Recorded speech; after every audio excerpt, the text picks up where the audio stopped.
Okay, do you hear me? Yeah. So welcome to the second event, the second evening of our conference, marking 60 years after the Algerian War, and deals with questions of interculturality and intercultural tensions and exchange in the postcolonial times. The conference is organized by the Berlin Center for Intellectual Diaspora, by the Minor Cosmopolitanisms, and by the research project Replito, by Elad Lapidot, Chana Tsuberi, and myself.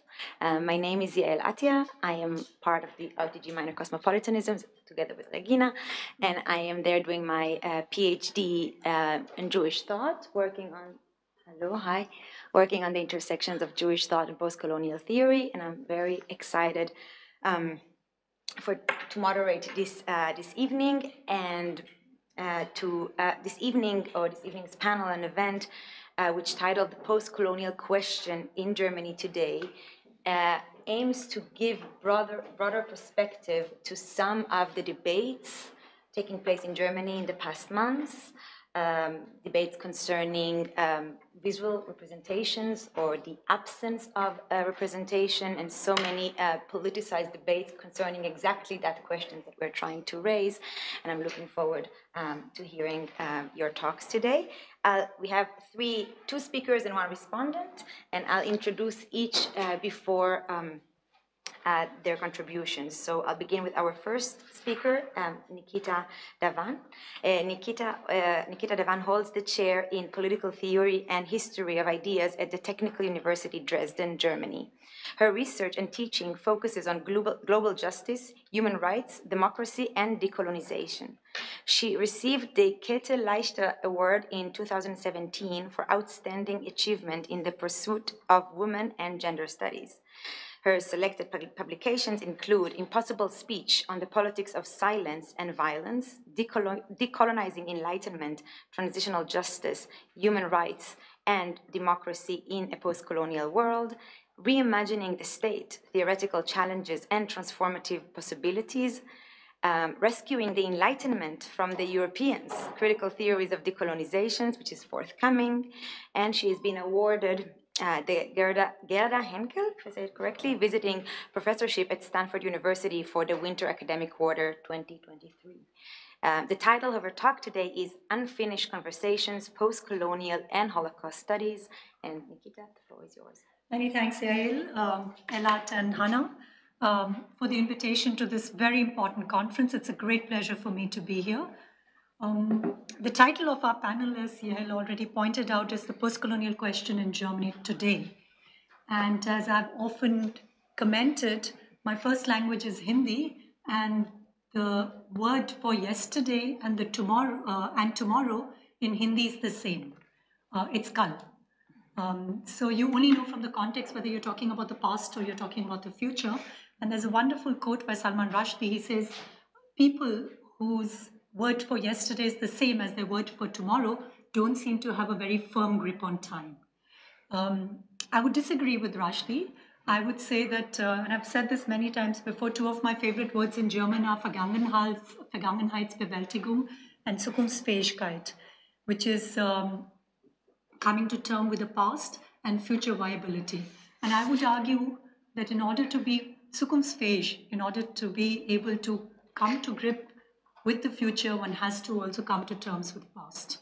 So in that sense, before I address the issue of what the postcolonial question in Germany means today, let me give you all a little bit of a backstory into how we got to this point and what are the challenges postcolonial studies have been facing in the German-speaking context and the difficulties in decolonizing Germany. So let me begin with another wonderful quote by Salman Rushdie. He says, the problem with the British is that their history took place elsewhere, and thus there are different versions of it, and one version is that thus they don't know its meaning. And I would argue that this is also the case with Germany, Austria, and Switzerland. In the German-speaking context, there's often this argument that none of these countries were major colonial powers and that somehow colonialism is a fringe, so to speak, phenomena if one is talking about coming to terms with one's historical past, and particularly with historical violence. However, in recent years, postcolonial theory has increasingly been receiving attention through focus on issues like migration, racism, interculturality, and globalization. Consequently, there is an emerging discussion regarding the consequences of colonialism for German-speaking context. As I often encounter suspicion, skepticism, as well as hostility when trying to talk to people about the relevance of postcolonial critique, I've come up with 3 standard responses to the question, why are we even talking about postcoloniality in Germany? Is this space okay? Slower, faster, loud enough? It's perfect. Yeah. I wrote my PhD on silence. I love to talk, and I talk very fast, talk about performative contradiction. So give me a signal if I'm too fast. So the first response to the question about, why are we talking about postcoloniality in Germany is to focus on German Orientalism and highlight the influential role of Orientalist scholarship produced by German Indologists like Friedrich Max Müller, who worked for the East India Company and wrote the influential India, What Can It Teach Us? I, for instance, learned German at the Goethe Institute, which in India is named after Max Müller. Müller's work on Indo-Germanic languages contributed to the developing interest in the so-called Aryan cultures, which often set Aryan traditions in opposition to Semitic religions. It's also important to mention German colonial fantasies. For instance, Friedrich Fabry, who is considered the father of the German colonial movement, from 1857 onward, Fabry's main occupation was as the director of the Barmen Rhine Missionary Society, and in his book Bedarf Deutschland der Kolonien, Does Germany Need Colonies?, Fabry advances mainly economic arguments for a strong colonial policy. In the second part of the book, he emphasizes the role that emigration to the colonies might play in relieving the threat of social democracy and in furthering Germany's civilizing mission in the world. This was received enthusiastically by bankers, intellectuals, businessmen, and military leaders. The second argument that I present when one asks about the relevance of postcolonial studies in Germany is to talk about one of the biggest export products of Germany, which is your Enlightenment.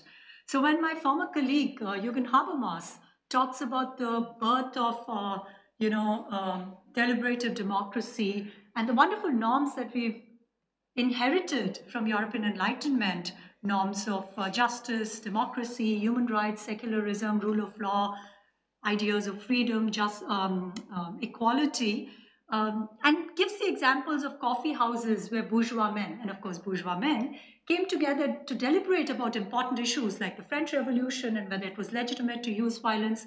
I told you I talk very fast.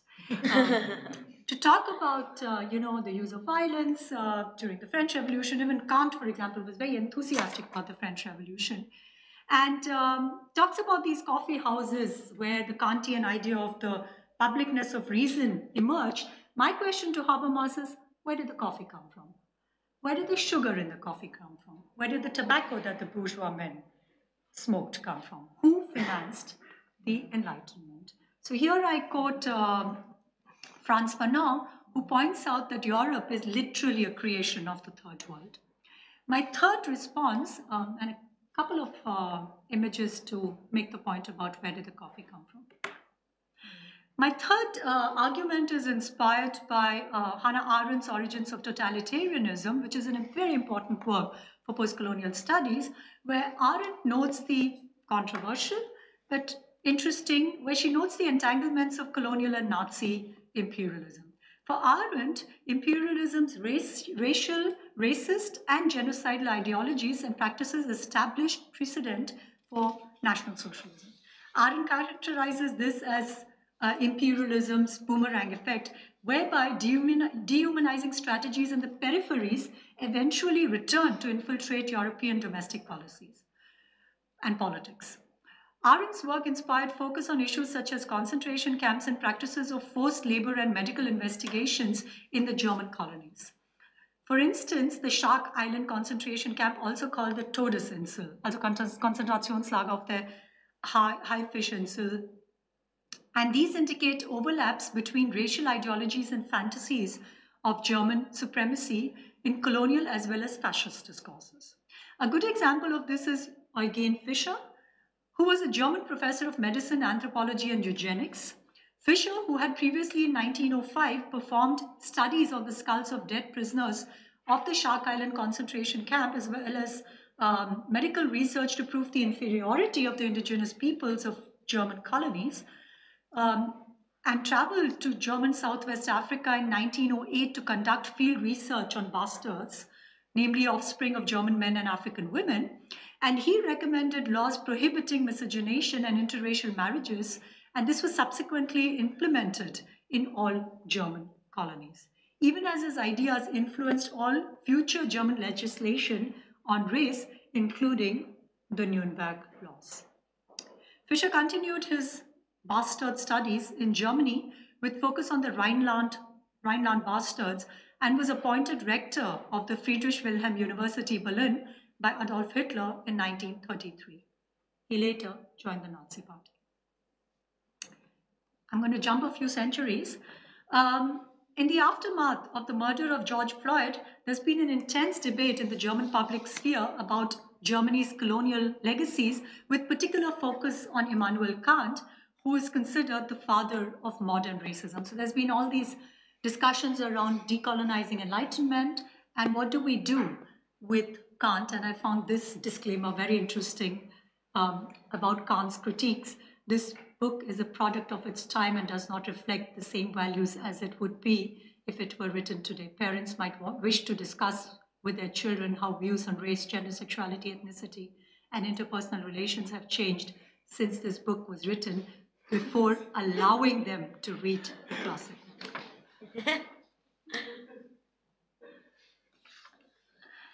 Now, let me very quickly move to a couple of critiques of postcolonial studies. So on the one hand, there is this postcolonial boom. There is interest in postcolonial critique. On the other hand, there's been a lot of pushback against postcolonial studies. So I'm going to very, very quickly, I could give a talk on each of these points, but because I think I've almost run out of time, I'm going to just touch upon it. So having spent 6 years in Frankfurt, one very important accusation against postcolonial studies was normative nihilism, that postcolonial scholars are trailblazers for post-truth era. This is the very, Habermas already accused Adorno and Horkheimer's dialectics of enlightenment, and I'm literally quoting him for being a dark book, a nihilistic book, a black book, his words, and citing the negative influence of Nietzsche and the post-structuralists. And this accusation is also posed against postcolonial studies because of the negative impact of or negative influence of French post-structuralism, and that postcolonial critique of universalism and ideas of progress, development, Vernunft, reason, which is associated with Eurocentric imperialism, is accused of normative nihilism. And that it's argued that, if you critique that post-colonial anti-enlightenment will lead us right to Boko Haram. I leave it at that. The next critique against post-colonialism comes from Marxism. And the Marxists argue that the Eurocentric, that the post-colonial critique of Marx's materialist concept of historical progress as Eurocentric leads to a kind of banalization of anti-imperialist politics, and post-colonial studies is accused of disregarding material forms of colonial oppression and forms of resistance. In turn, post-colonial critics reject the opposition between Third World Marxism versus First World Postmodernism. Actually, this critique already started with Ijaz Ahmed, who kind of denounced Said's Orientalism for only focusing on colonial discourses and leaving out the materialist aspects of colonialism. And another critique against post-colonial scholars is that they are like kind of trying to ride multiple horses at the same time, and these horses are going in multiple directions. And in response, In defense of postcolonial studies, scholars argue, yeah, we are like stunt riders and we are trying to ride Foucault, Derrida, Gramsci, and Guha at the same time. The next critique against postcolonialism is that somehow, because of the Marxist influence on postcolonial studies, you see how interesting it is. The Marxists critique postcolonialism for being too post-structuralist, also the Frankfurt School, the later generation. The other critique comes from the reluctance of postcolonial scholars to address the Soviet Empire. And this is, here particularly the Marxist influence on postcolonial studies is held responsible for the failure of postcolonial studies to having failed to address postcommunism in terms of decolonization, and that somehow, if you look at the track record of postcolonial countries, they have failed to condemn the Ukrainian war because of, the legacies and, like I said, the failure to address postcolonial and post-Soviet entanglements. Last but not least, the other critique, on the one hand, as I pointed out in my opening remarks, postcolonial worlds and postcolonial in the German-speaking context, postcolonial theory has been particularly gained attention in the context of migration studies, anti-racism, critical whiteness studies, and cultural studies. And the focus is on orientalization of postcolonial migrants, as well as colonial continuities of European border regimes. So, for instance, on 19th February 2020, 11 people were killed and 5 others wounded in a terrorist shooting by a far-right extremist targeting 2 shisha bars, which were mostly frequented by migrants in Hanau, Frankfurt, in Hessen. And on his personal website, the perpetrator published a racist manifesto and posted videos showing his political and misogynistic beliefs and promoting extreme eugenics. Now, while postcolonial studies inspire analysis of racism, Orientalism, white supremacy, it has also been argued that it is necessary to be sensitive to the specific German context, and that we need to, move beyond postcolonial studies as just an import product from the Anglo-American context. So the focus is on domesticating postcolonial studies to the German context. So publication like Spricht diese Subalterne Deutsch, to which I also contributed, and where already in that contribution, which I co-authored, we critiqued the narrow focus of the postcolonial condition to the experiences of postcolonial migrants. So I particularly and my colleague targeted this idea of migrant as subaltern, which is already implied in the term Spricht diese Subalterne Deutsch. And my biggest critique against the equation of postcolonialism with post-migration and this very provocative, when I read this title, when we were asked to contribute to this volume, the title was different. And when I saw this title, I was like, okay, they didn't get a word of Spivak's Can the Subaltern Speak? And I mean no disrespect to my colleagues. So my critique is that while attention is being paid to metropolitan spaces, postcolonial studies is somehow reduced to anti-racist politics, migration studies, or even worse, diversity politics. I said last previously, but there is one more attack against postcolonial studies, and that comes from the decolonial colleagues who say that postcolonial studies itself needs to be decolonized, and that particularly Latin American scholars such as Walter Mignolo and Ramon Grossbugel categorically reject European modernity as emancipatory to the extent that postcolonial studies is inspired by Western theories. Postcolonial studies is considered uncritical and therefore unemancipatory because they are accused of disregarding pre-colonial and anti-modern epistemologies. So the decolonial approach urges a return to indigenous cosmologies and argues that the master's tools will never dismantle the master's house. So once again, too much reliance on Adorno, Arendt, Marx, Hegel, Freud, Kant, Derrida, Foucault, you name it. And the point is that we need to go back to pre-colonial, uncontaminated epistemologies and cosmologies. This brings me to the latest accusation against postcolonial studies, which is the controversy around postcolonial antisemitismus, which is actually inspired by my dear colleague Misha Brumlik, who wrote this book addressing this question before the debate escalated. I won't go into the debate. I'm assuming that most of you all are familiar with the debate, but I'd just like to say a few words in defense of postcolonial studies. So the German Chancellor Olaf Scholz did not visit the Documenta exhibition this year amid allegations of anti-Semitism linked to the contemporary art show, which was dubbed Postcolonialism's Waterloo. A press release announced, and I quote from the press release, Olaf Scholz is a big fan of the Documenta and has probably not missed a single Documenta in the past 30 years. However, he has decided not to visit this year's edition, end of quote. The artist Hito Steil also pulled her work from the Documenta, saying that she had, I quote her, no faith in the organizers' ability to address anti-Semitism accusations.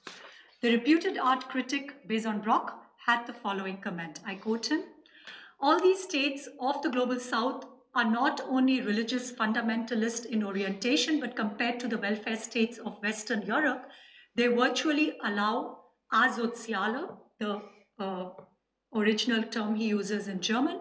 In English, I translated it as asocial attitudes to be taken for granted, end of quote. The translation is mine. Ironically, Brock uses Nazi vocabulary to describe the postcolonial world. Those of you all who are not familiar with the term asoziale, the inverted black triangle was an identification badge used in Nazi concentration camps to mark prisoners designated asozial. The Roma Sinti people, as well as disabled people, alcoholics, homeless, beggars, nomads, prostitutes, murderers, thieves, pacifists. It almost sounds like Borges's Chinese encyclopedia. Pacifists, lesbians were all tagged asozial. During the Documenta controversy, I had to think about Gayatri Spivak's remark, which she made in a personal conversation. We live in a world where the rapists are in charge of the rape kit. I'll leave the metaphor with y'all, but it's interesting to note that Scholz did not visit the Documenta in June 2020 because of anti-Semitic accusations, but went to Saudi Arabia and Qatar in September 2020 in order to deepen energy partnership with Saudi Arabia and Qatar. In 1947, Saudi Arabia voted against the United Nations partition plan for Palestine, which aimed to split the territory of British Palestine into an Arab state and a Jewish state. Saudi Arabia has not recognized Israel since the latter's independence in 1948. Saudi Arabia and Qatar does not accept Israeli-issued passports. Hito Steil was accused of double standards and dishonesty as she has received funding for Julia Stoschek, who partly financed Steil's Factory of the Sun at the German pavilion of the Venice Biennale 2015. Stoschek later bought the artwork, which is on display in her private museum. For those who might not be familiar with Julia Stoschek, she's the billionaire heiress to a car parts fortune, and her Julia Stoschek collection is one of the world's preeminent private institutions for media art. The link between the Stoschek family's fortune and forced labor in World War II has been much discussed in the art world for a while. Stoschek's great-grandfather, German industrialist Mark Rose, was a member of the Nazi Party.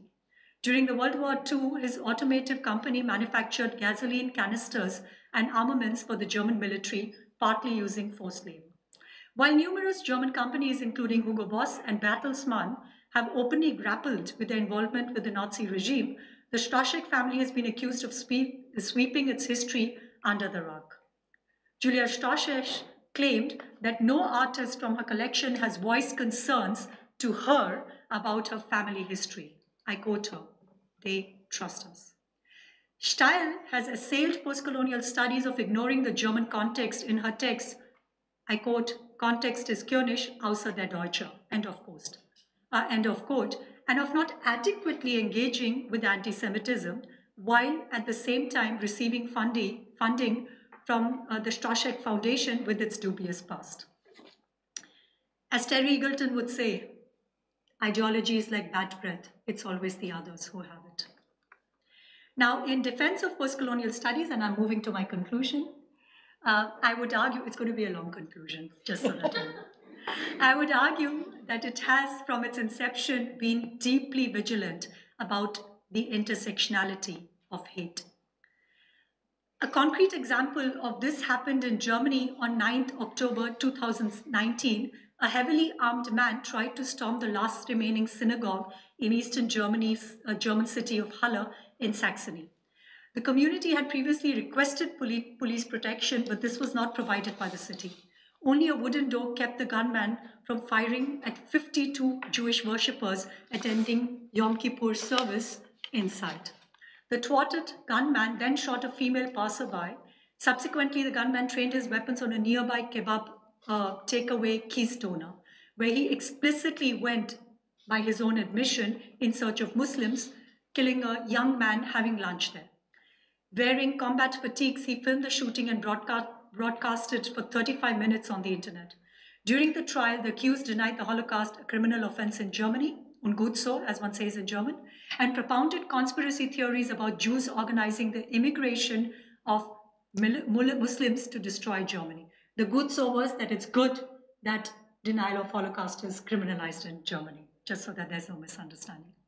Espousing anti-Semitic, racist, and misogynistic ideologies, and this is what I mean by intersectionality of hate, he asserted, and I quote him, attacking the synagogue was not a mistake. They are my enemies. Against the tactics of divide and rule, Fanon, and I have two quotes by him here, emphasize the history of alliance between different vulnerable groups. So the first quote is, at first thought it may seem strange that the anti-Semite's outlook should be related to that of the Negrophobe. It was my philosophy professor, a native of the Antilles, who recalled the fact to me one day. Whenever you hear anyone abuse the Jews, pay attention, because he's talking about you. And I found that he was universally right, by which I meant that I was answerable in my body and in my heart for what was done to my brother. Later, I realized that he meant quite simply an anti-Semite is inevitably anti-Negro.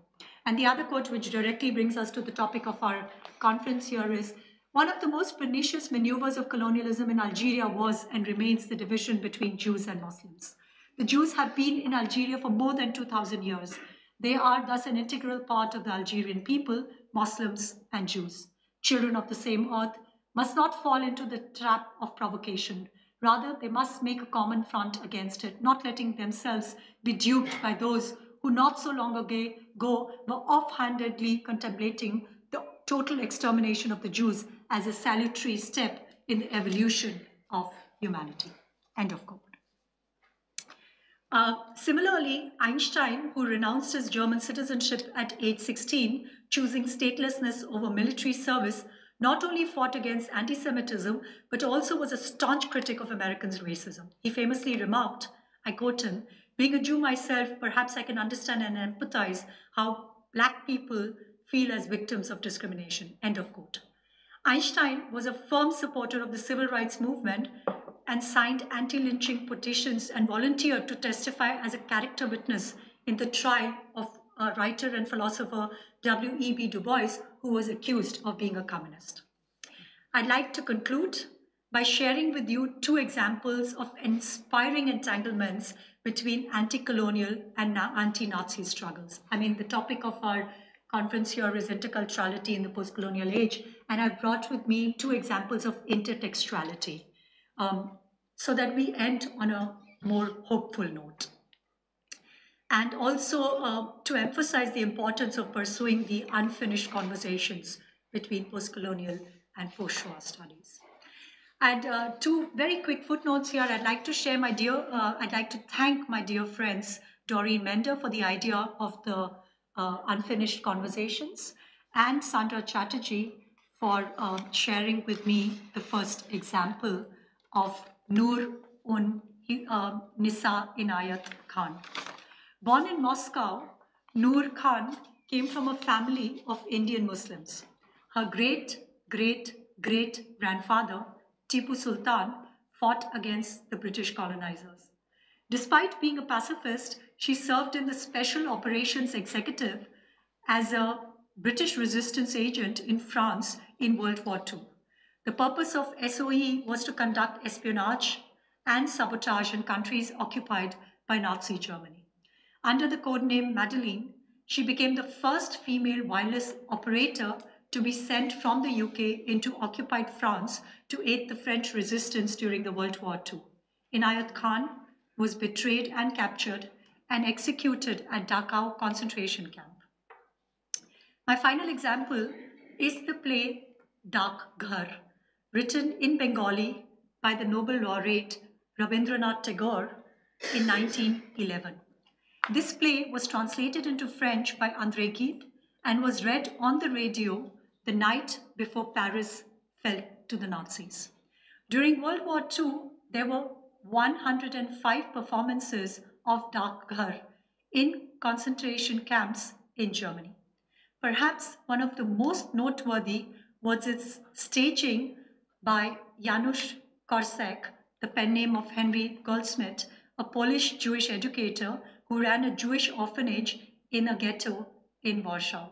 It was there that the play was organized for children just a few weeks before they, as well as Korczak, was deported to the concentration camps of Treblinka. The story revolves around a young child named Amal, and often adopted by his uncle Madhav, who suffers from an ailment. On the instruction of the physician treating him, Amal is restricted within the house and is not allowed to go outside. In his quest to explore the world beyond the confines of his home, he sits near a window facing a road and talks to people passing by. He becomes fascinated by the newly constructed post office near his window and imagines receiving letters from the king.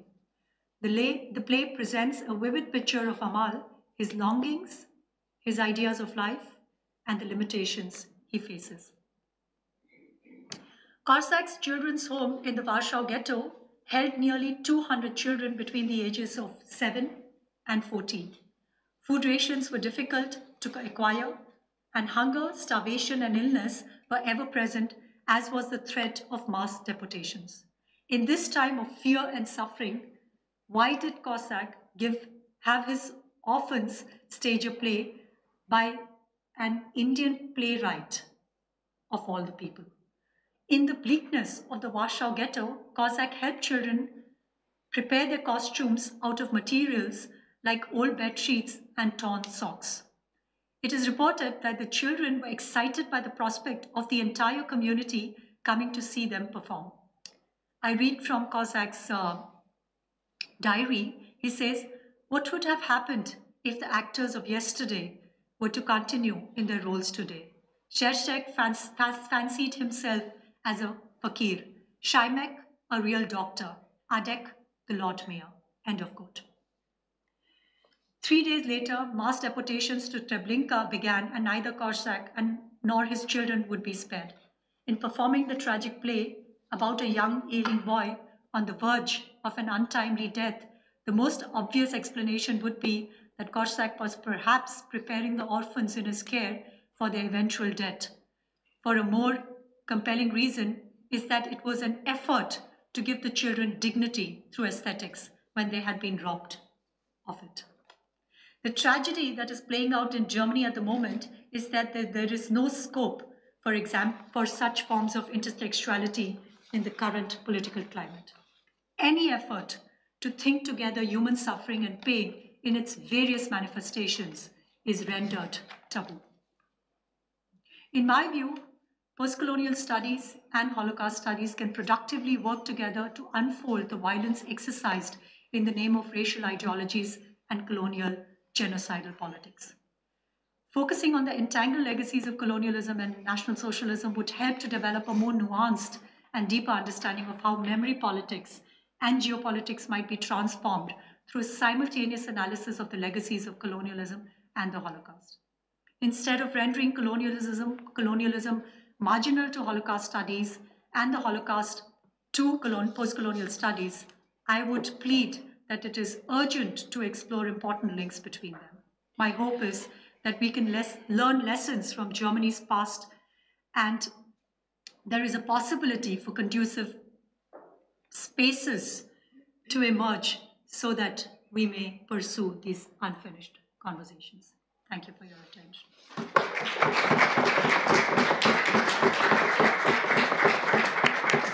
So Regina Römhild is a professor of cultural anthropology at the Institute of European Ethnology, Humboldt Universität zu Berlin.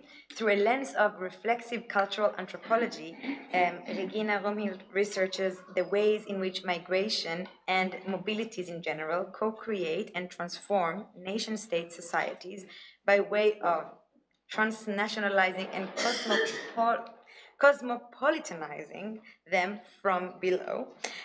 She held teaching positions at different places as Goethe University and Ludwig Maximilian University of Munich before joining Humboldt University's Institute for European Ethnology in 2009. Regina took part in research projects such as co-directing the transdisciplinary research project Transit, and also the co-founder of the Interdisciplinary Center for Transnational Border Studies at Humboldt University, which is also part of the RTG Minor Cosmopolitanisms. So, Regina, the floor is yours.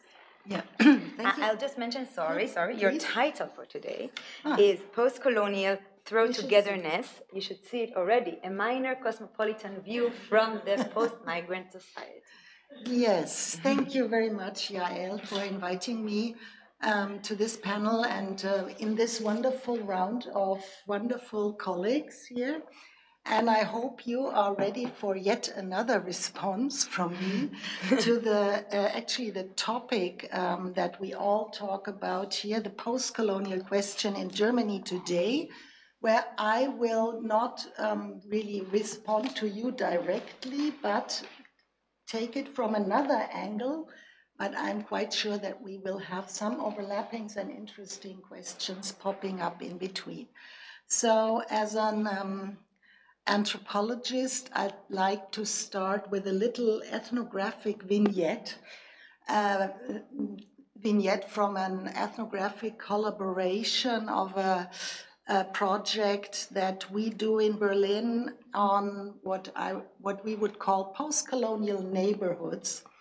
So, if I can move that onwards, the Berliners among us might recognize this statue.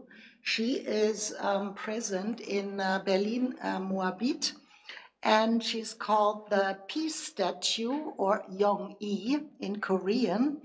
And we, the project group, including master students who work on this topic of post-colonial neighborhoods, came across that situation, that moment, and especially our master student, So Ok Yoon, made us aware of it. So we learned that this statue is a global resident of many cities, and since 2020, she also resides in Berlin. And she draws attention to the victims of the sexual violence that was committed by Japanese soldiers in the Second World War against Korean women, so-called comfort women. The Korea Association in Berlin and its working group Comfort Women, who has erected the statue, struggles with the authorities over the further presence of her ever since the inauguration took place in 2020. So that's a harsh conflict going on. I'm not sure whether you're aware of it. It's actually one of the many struggles going on in such a city like Berlin and elsewhere. But Song-i also receives a lot of support, not only from the Korean activists, but also from other movements protesting sexual crimes against women, namely feminicide and other forms of gendered violence in other parts of the world and as well in Europe. Yong-i is also known as Ari, which means courageous in Kurdish. She is supported by diverse Asian diasporic groups, for instance, the Deutsche Asiatinnen Make Noise group, the short form is DAM, and also by the well-known Omas gegen Rechts, grandmas fighting the right. So there are a lot of groups actually gathering around Song Yi. And she also became mobile and traveled around among her allies. Josefa Jendricke, another master student of my project group, met her at Nettelbeckplatz, also in Berlin, where she, Song Yi, attends mixed protest meetings organized by Latin American and other networks against feminicide, as well as activists for the renaming of that square. It's also one of the many projects of renaming streets in Berlin, because Joachim Nettelbeck, born 1738, died 1824. He is famous for fighting against Napoleon somewhere, and that's the official reason why he's been, the place is named after him, but he was also one of the seafarers who personally engaged in the slave trade at that time and advocated for a German colonial project of the empire as early as 1800. And the critical groups that are now uniting at N-Platz want to rename it Resistance Square. So that might be the future name of that place. And recently, I met Song Yi again at the third decolonial Flannery, a format of a critical public walk, much like the one you had with Kwesi this afternoon, I guess. This is a format organized by colleagues of my institute, the Berlin, it was named already, together with activists of decolonial debates in the city.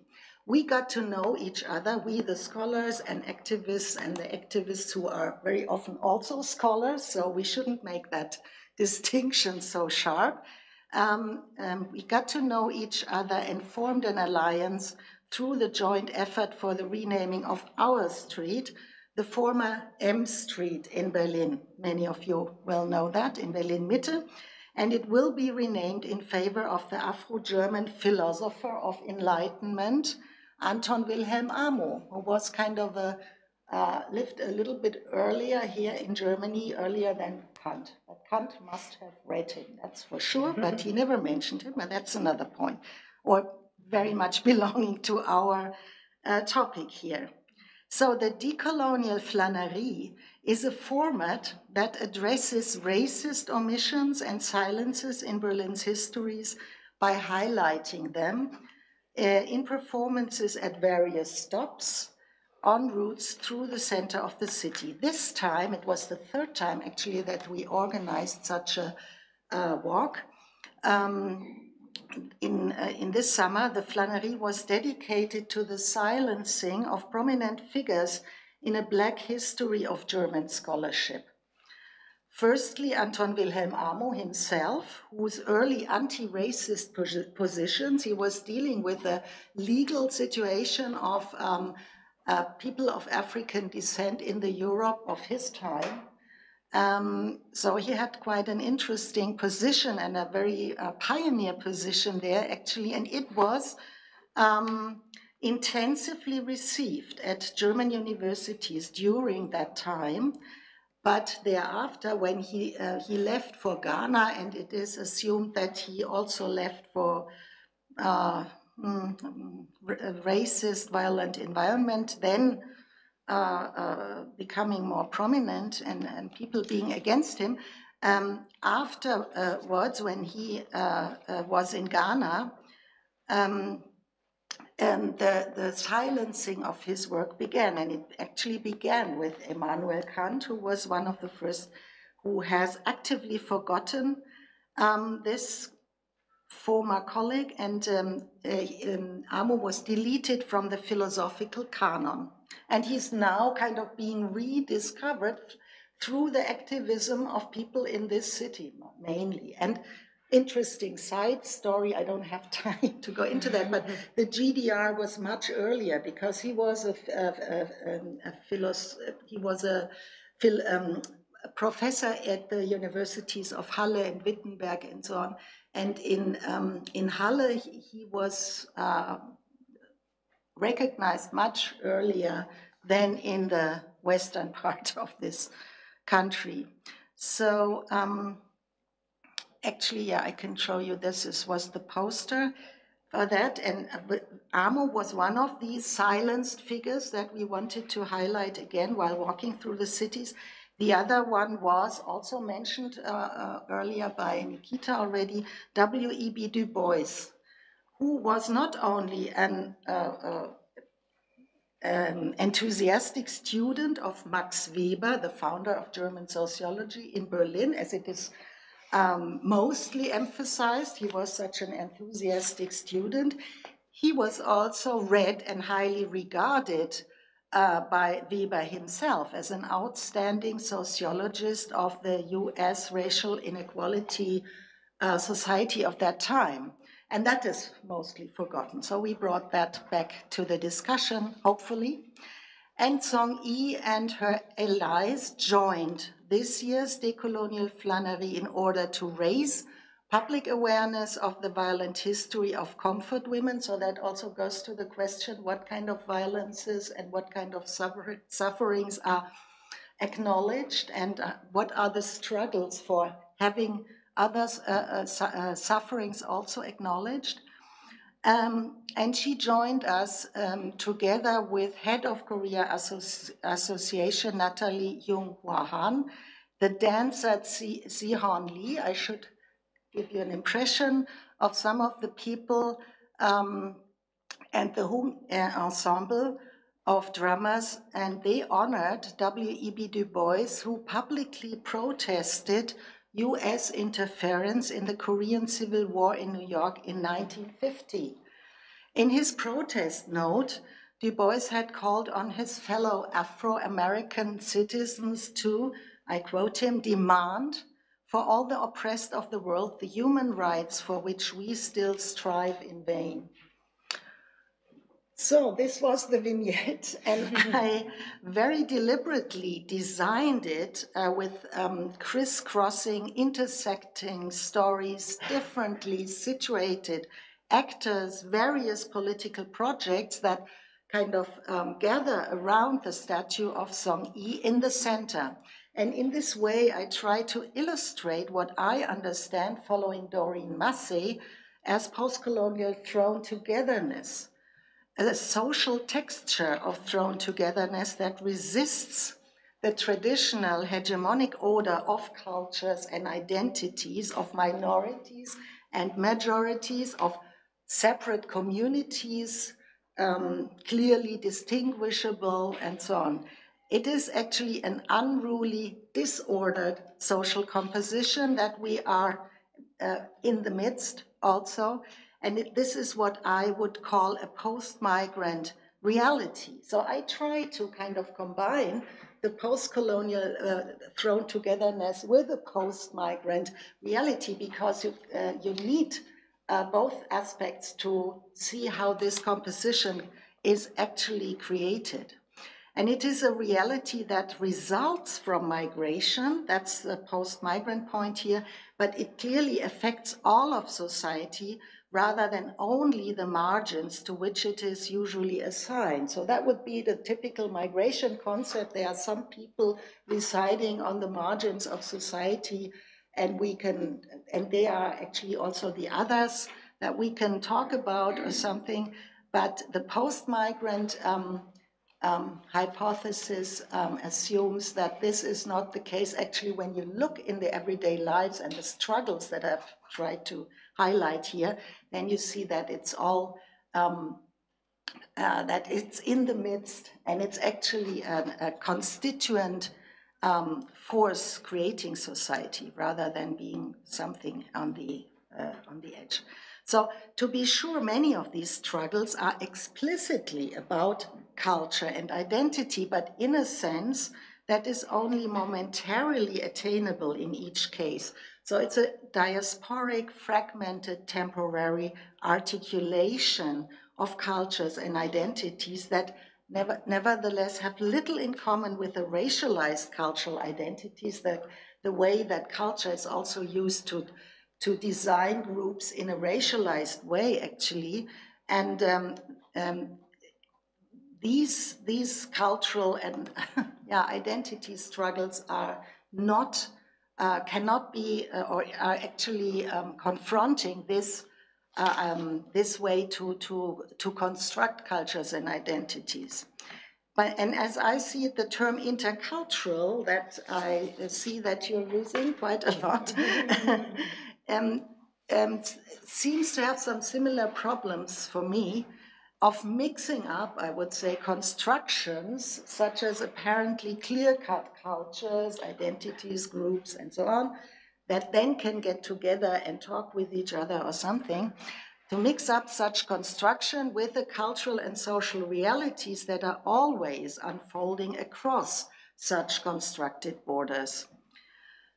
So each of the threads that briefly converge in my vignette leads to another strand of global history. So that's another point. It's not the social texture of thrown togetherness is by no means an arbitrary, random composition, but one that relates to a complex web of global entanglements, interdependencies, and power relations, and it itself creates new entanglements in the immediate neighborhood of the postcolonial city. And it does so in a minor cosmopolitan mode. Now I draw on our term here, which I find really important also here, that it is from the margins that it is being assigned to this, these movements articulate themselves in such a minor cosmopolitan mode that is countering a Eurocentric, privileged, colonial cosmopolitanism that is directed at embracing and thus othering others, or creating others, as we could say with Spivak, I think. So, at the center of all this interrelated, thrown togetherness is, of course, migration. That's my point. I'm not talking about a post-migrant society in the sense that that migration isn't relevant. It's rather the contrary. And in my vignette of post-colonial everyday life in Berlin, however, migration is not the problematic sideshow at the bottom of society or at the edges of the EU, as it is constantly presented to us in the dominant discourse of the border regime. On the contrary, here, migration is the central force that confronts our society today with the diverse colonial histories in which it has been and still is involved. So this kind of idea that there is a separation between others out there and a former metropolis here, and that there is a spatial separation between these two collapses, implodes with a post-colonial migration.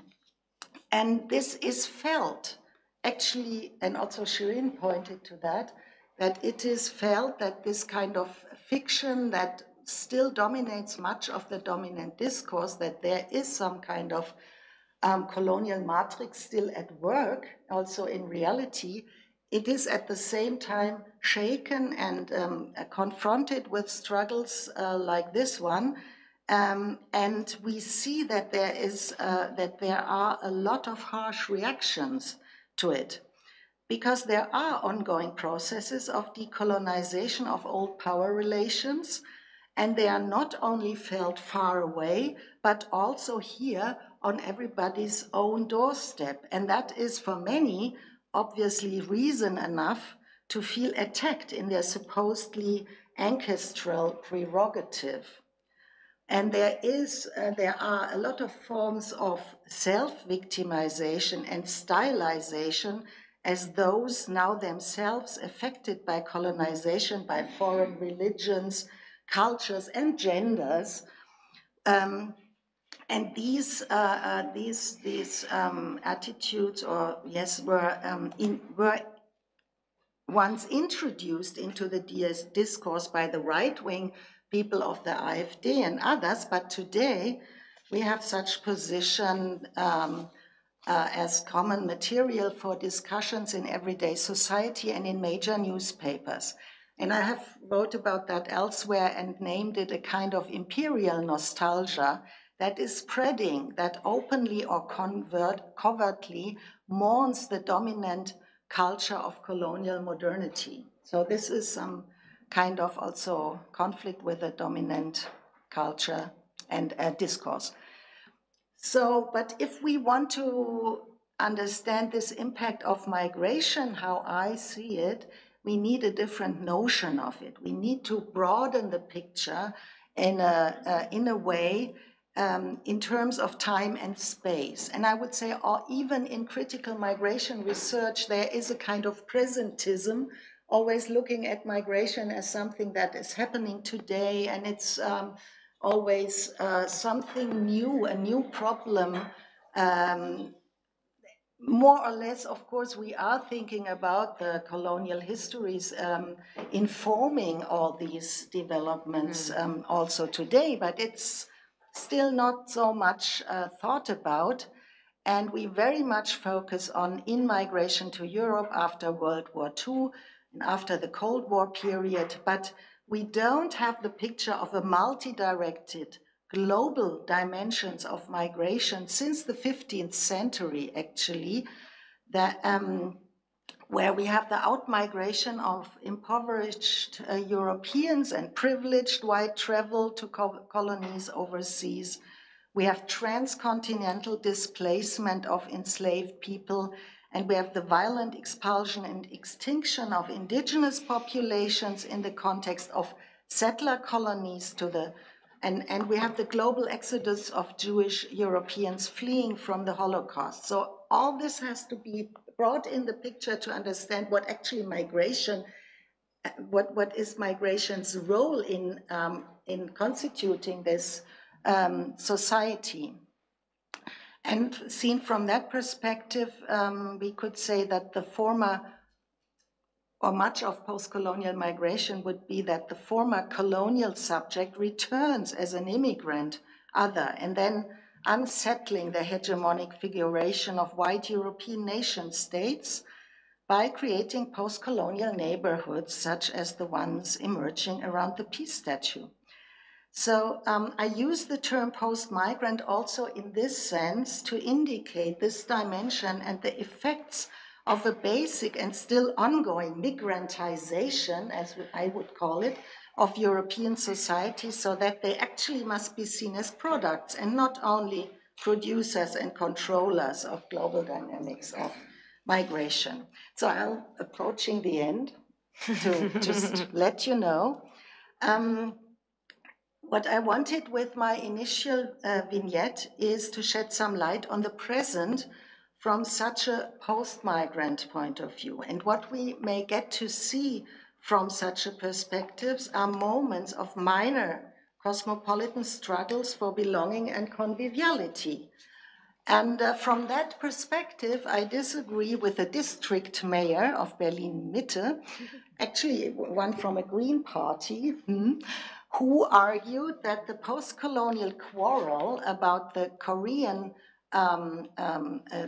comfort women is a foreign issue that cannot and should not be dealt with in Germany. And I find that a really interesting point, because this is the classical view from a white, male-centered nation-state perspective, actually. And everything, all other people and their concerns is, of course, not to be dealt with here. And he, in that way, he supported claims of the Japanese government to remove the peace statue. So there's really this kind of claim. And I would say from a post-migrant point of view, the statue and the violent past that she points to is indeed an issue that needs to be dealt with in a society that wants to become aware of its own post-colonial citizenry, and hence its own deep entanglement with the global histories present in Germany today. We could talk a lot about more about the entanglements behind this behind Song Yi and the global the entanglement she represents.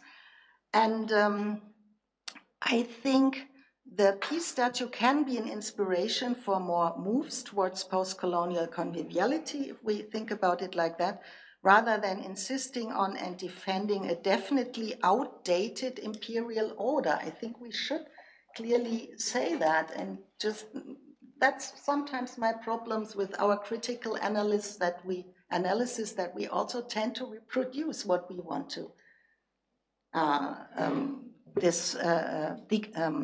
get over.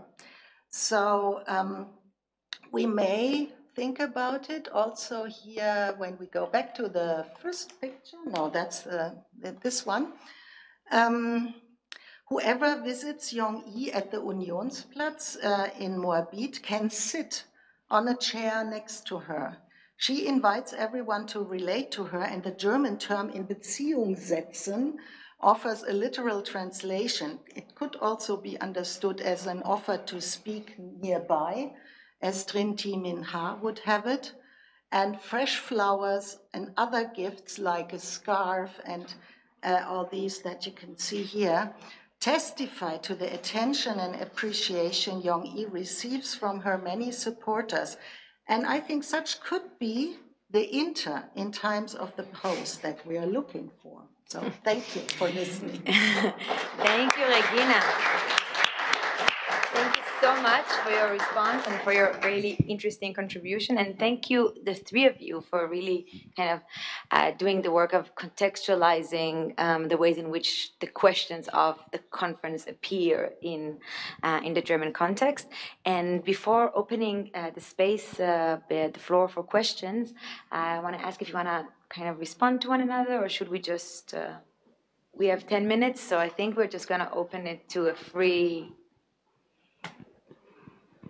flow conversational mode now. Questions?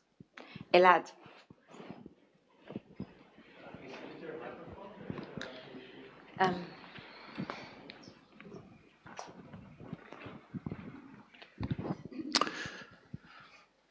So thank you for all three contributions that opened these very important aspects of the question of postcolonialism in general, and specifically in Germany today.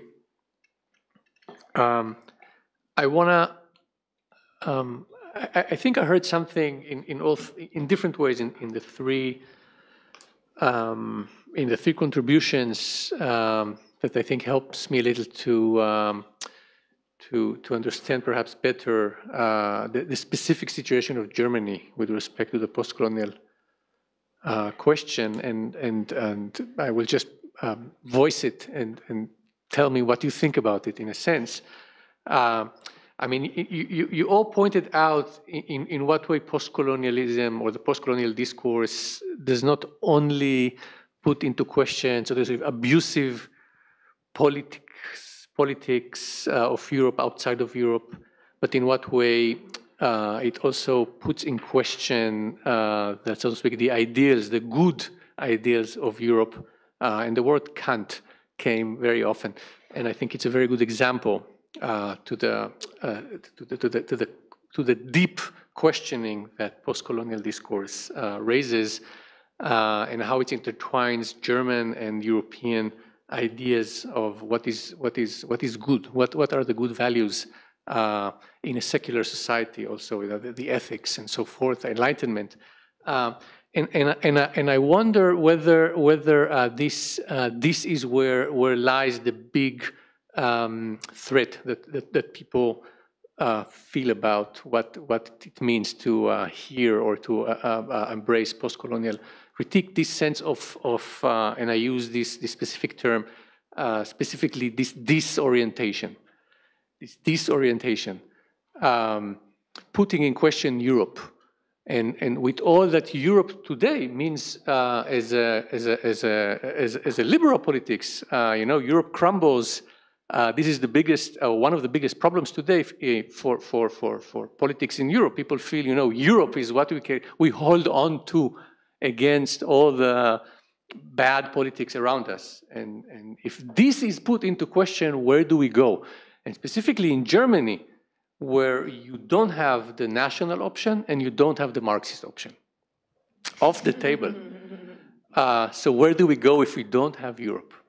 So I'm just asking you if you think this is part of the problem, specifically in Germany with the postcolonial critique. I'm a philosopher. Philosophers are very slow. Yeah, I like slowness, and I'm sometimes too quick. So yeah, but I think what you just said, Schirin, and also the question is actually necessary to look out or to find some solution, if there is one at all. So the postcolonial thought is really indispensable, important. I would go with Dipesh Chakrabarty here, who says that all this kind of European thought and the kind of universal fantasies that it has produced is now a global heritage. And Europe is obviously not the best place to realize these fantasies. That's the problem. We haven't really succeeded here in this part of the world so much with that. So what Chakrabarty says is that now it can only be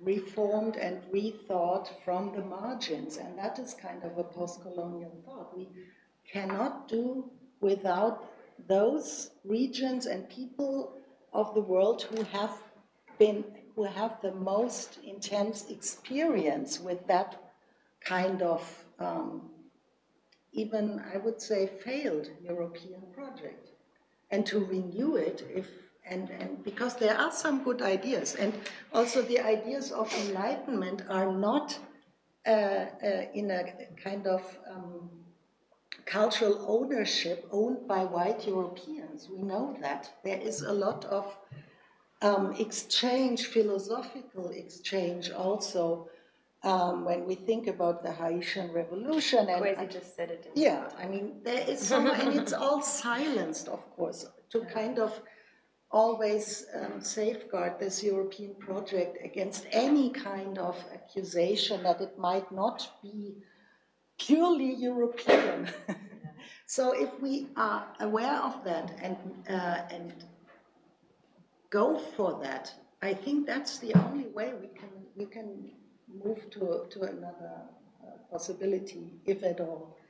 Because we could also talk about climate change, and that is something that, of course, is also deeply entangled with the post-colonial question, because we still here in Europe live on the resources in the former colonies, and especially also in the settler colonial contexts today. So, yeah, I would say that might seem dangerous, but it's at the same time, it's the only way out of it, to think it like that, in this radical way. The pluriverse is on the horizon. Nikita, as a last comment, I think, because I'm not so sure we have time for more. No. I think it's a good question to kind of have last responses to and to wrap. So I wanted to say a lot, but I'll I'll limit myself to perhaps a more anecdotal example. So when I said that I was for 6 years, I mentioned several times I was for 6 years in Frankfurt, and my position, I set up the Frankfurt Research Center for Postcolonial Studies, received a lot of funds to organize events. This was from 2008 to 2014, and then the position was not extended, and the FRCPS did not had to be wrapped up. And I think the first response in that context to postcolonial critique was denial, that, oh my God, if you critique the Enlightenment, all is lost. And there was a certain authorship monopolization of the Enlightenment as being purely European. Now, if you see, I find it quite interesting. I just heard, and I will not take names, but I'm happy to share with you all over dinner after a couple of glasses of wine. One of the most reputed publishing houses in Germany, in German, guess, just declined to publish Spivak Spivak's book on the global Marx. But they have been, in the last couple of years, publishing one book after another on postcolonial studies. But these books and the events that are being organized, so have a look at all the events that are being organized on postcolonial studies, intersectional feminism, decolonization, and if it's being done by white German scholars, particularly white German feminists. These books are being published, these events are being funded by VW Stiftung, by Thyssen, by DFK. So it's interesting that on the one hand there is a pushback, so there is a sense of threat of postcolonial studies, and on the other hand there is the classical strategy of appropriation. And also to a certain extent depoliticization. So and I'm going to burn a lot of bridges, but I'm going to put it out there, that what was done to Foucault is now being done to postcolonial studies. So they Habermasized Foucault in Frankfurt, and now they are kind of Habermasizing postcolonial studies. And it's not just a Frankfurt phenomenon. It's happening in other places also. So, so that is one response to the postcolonial critique. And the other response to the postcolonial critique is to say that, you know, this is what I also address, so it's a bit repetitive, to say that postcolonial studies is actually too close to enlightenment, and we need to, you know, so the response to the question, Europe, what can it teach us? India, what can it teach us? Europe, what can it teach us, is nothing. And that would be the decolonial approach. We all go back to indigenous epistemologies and cosmologies, and we reject Europe. Césaire, Europe is indefensible. Fanon, leave this Europe, where they're constantly talking about humanism, but killing humans. Everywhere, killing man, wherever they see him, start of wretched of the earth. And my problem is, again, to burn a few bridges. Ultimately, there won't be any bridges left to burn. But you're live. I'm live, exactly. The irony is that my colleagues, and no disrespect, but I really mean it, Grossvogel and Mignolo don't speak any indigenous languages. They're based in Duke and Berkeley, and then they talk about return to indigenous cosmologies. So the irony there is quite interesting. And I could go on and on, but I think I think it's also a very good. So maybe a bit of self-marketing. My intervention in this context is to take inspiration from Adorno and Horkheimer, who were supposed to, after the dialectics of enlightenment, write a book called Rescuing the Enlightenment. And I thought, okay, they didn't manage, let me write the book, arrogant that I am. But I called it Rescuing the Enlightenment from the Europeans. So I would say the Enlightenment is worth rescuing. One could use the master's tools to dismantle the master's house, to revisit Audre Lorde's lament. But this work has to be done, and there might be overlap here, despite very strong disagreements. The work of rescuing the work of, you know, kind of using the master's tools to dismantle the master's house has to be done by those who have been actually exiled from access to the Enlightenment. Not the postcolonial migrants. Okay, this is the self-critical mode. It's not the postcolonial migrants who will be the agents of decolonization. You do not decolonize this space by inviting Nikita Dhawan to talk. I'm more privileged than any other person in this room. But whom do you mean by the exile? Those who are silenced and exiled from? To wrap up the conversation at least here, and it will continue in the restaurant. I would here go back to Spivak's understanding, which he of course takes from Gramsci, subalterns. Yeah. Okay. But okay, we'll talk about Spivak over dinner. Okay. Thank you very much, everyone. For